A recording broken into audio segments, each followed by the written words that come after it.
WhatsApp guys, गया नाम पाया को with English subtitle. So start करते हैं आज के अपने पहले सेंटेंस के साथ। पता नहीं यह इतना चुप क्यों है। पता नहीं यह इतना चुप क्यों है। So for this sentence we can say I wander. Wander का मतलब होता है आश्चर्यचकित होना। तो I wonder why he is so quiet. I wonder why he is so quiet. It means पता नहीं यह इतना चुप क्यों है। सेंटेंस से आपको समझ में आ रहा होगा कि पता नहीं यानी कि वो आश्चर्यचकित कर रही हैं कि वो इतना चुप क्यों है। तो उसके लिए हम कह सकते हैं I wonder why he is so quiet. I wonder why he is so quiet. Quiet का मतलब चुप रहना। तो आई होप कि आपको ये सेंटेंस समझ में आ गया होगा। Now moving on to next sentence. नहीं नहीं मेरा वो मतलब नहीं था। नहीं नहीं मेरा वो मतलब नहीं था। ये सेंटेंस भी काफ़ी जेन्युइन है और मुझे लगता है ये तो दिन भर में कई बार बोल भी दिया जाता है। तो for this sentence we can say in English no no that's not what I meant. No no that's not what I meant यानी कि नहीं नहीं मेरा वो मतलब नहीं था। मेरा वो मतलब नहीं था। That's not what I meant. That's not what I meant काफ़ी सिंपल है। एक बार इसको फिर से आप ध्यान दें। नहीं नहीं मेरा वो मतलब नहीं था। No no that's not what I meant. इसको आप 2-3 बार बोल के रखिए और ये फिर आप अपने डे टू डे लाइफ में बोलने लग जाएंगे। काफ़ी सिंपल सेंटेंस है तो इसकी आप प्रैक्टिस कर लीजिए। Now moving on to next sentence. क्या हम पहले मिल चुके हैं, तुम जाने पहचाने लगते हो। क्या हम पहले मिल चुके हैं, तुम जाने पहचाने लगते हो। So for this sentence we can say have we met before. Have we met before जिसका मतलब हुआ क्या हम पहले मिल चुके हैं। क्या हम पहले मिल चुके हैं। अगर आप इस सेंटेंस को देखें तो ये सेंटेंस आपको समझ में आ रहा होगा कि ये प्रेजेंट परफेक्ट का सेंटेंस है जिसमें हैव हेल्पिंग वर्ब लगा रखी है। तो क्या हम पहले मिल चुके हैं जो कि इंटरोगेटिव में है तो सेंटेंस हमारा शुरू होगा हेल्पिंग वर्ब से। तो हैव वी मेट, यहाँ पे मेट का थर्ड फॉर्म लगाया गया है जो कि according to present perfect tense लगा हुआ है। तो क्या हम पहले मिल चुके हैं it means have we met before. तुम जाने पहचाने लगते हो। तुम जाने पहचाने लगते हो it means you look familiar. You look familiar तुम जाने पहचाने लगते हो। फैमिलियर का मतलब जाना पहचाना। तो अब आपको ये सेंटेंस काफ़ी क्लियर तरीके से समझ में आ गया होगा। एक बार फिर से आप देख लें। क्या हम पहले मिल चुके हैं, तुम जाने पहचाने लगते हो it means have we met before you look familiar. Now moving on to next sentence. तुम गुस्से में अच्छे नहीं लगते हो। तुम गुस्से में अच्छे नहीं लगते हो।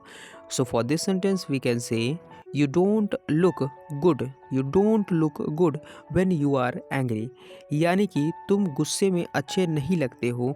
You don't look good. You don't look good यानी कि तुम अच्छे नहीं लगते कब। व्हेन यू आर एंग्री जब तुम गुस्से में होते हो। तो एक बार फिर से ध्यान दें। तुम गुस्से में अच्छे नहीं लगते हो it means you don't look good. You don't look good का मतलब ही होता है तुम अच्छे नहीं लगते कब। व्हेन यू आर एग्री जब तुम गुस्सा करते हो या फिर जब तुम गुस्सा होते हो।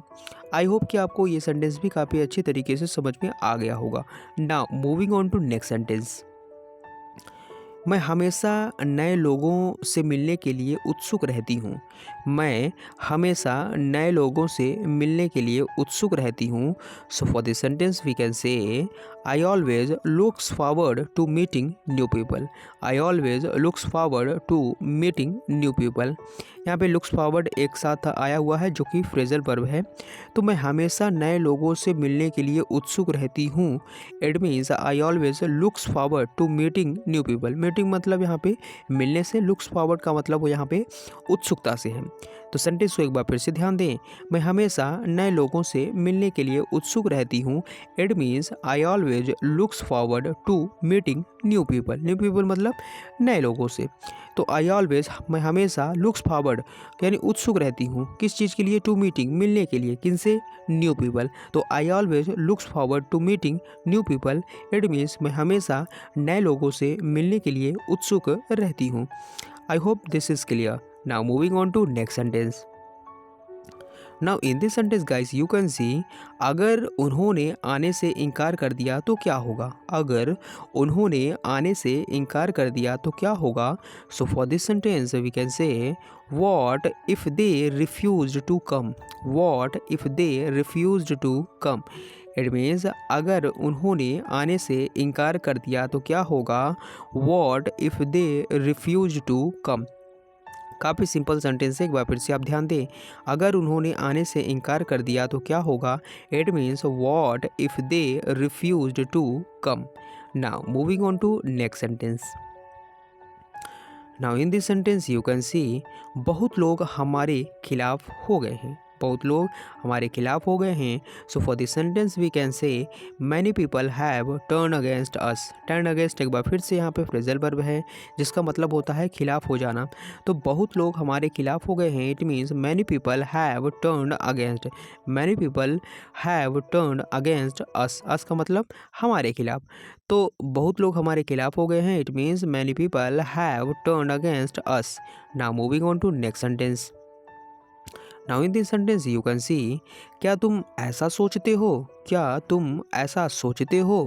ये सेंटेंस इंटरोगेटिव में है. कई बार इस तरह का सेंटेंस हम लोग अपने फ्रेंड सर्कल में बोलते रहते हैं कि क्या तुम ऐसा सोचते हो. So for this sentence we can say is that what you think, is that what you think. It means क्या तुम ऐसा सोचते हो. Is that what you think, is that what you think. It means क्या तुम ऐसा सोचते हो. Is that what you think. So ये थे गाइस कुछ सबटाइटल्स जिसको हमने काफ़ी सिंपल तरीके से आपको एक्सप्लेन करने की कोशिश की है. एंड आई होप कि आपको ये सारे सेंटेंस एंड सारे सबटाइटल्स काफ़ी अच्छे तरीके से समझ में आ गए हैं. अगर आपको कोई डाउट है या फिर किसी भी प्रकार की क्वेरीज है तो आप उसको कमेंट बॉक्स पे ज़रूर लिखिए, हम कोशिश करेंगे उसका जवाब देने की. तो आज की वीडियो हम बस इतना ही रखते हैं दोस्तों.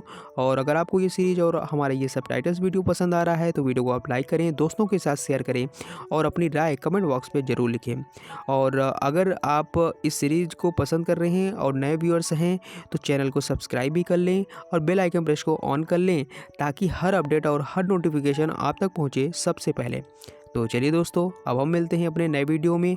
तब तक आप सभी लोग अपना ध्यान रखें, अच्छे से पढ़ाई करते रहें, माइंड को हमेशा पॉजिटिव रखें चाहे कोई भी सिचुएशन हो. बस एक ही सिंपल सी बात अपने आप को कहते रहें कि आई विल. और अगर आप ऐसा सोचते हैं तो डेफिनेटली वो सारी चीज़ें आपकी तरफ अट्रैक्ट होना शुरू हो जाती हैं.